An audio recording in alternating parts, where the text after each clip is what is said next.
నాగర్ కర్నూలు జిల్లా కేంద్రంలో జరిగే సగర శంకరావాన్ని విజయవంతం చేయాలని చెప్పి నాగర్ కర్నూలు జిల్లా ఇన్ఛార్జి ఆంజనేయులు సగర్కు విజ్ఞప్తి చేస్తున్నారు, ప్రతిజ్ఞ చేయించారు. నాగర్ కర్నూలులో జరగబోయే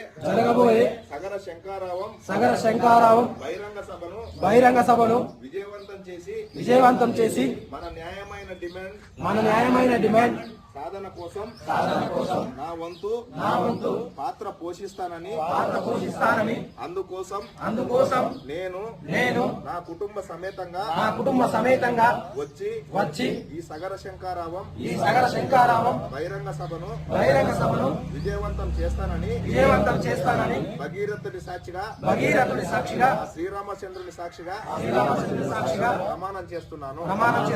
జై సగర, జై భగీరథ, సగరుల ఐక్యత, జై సగర, జై సగర, జై శ్రీరామ్, జై శ్రీరామ్.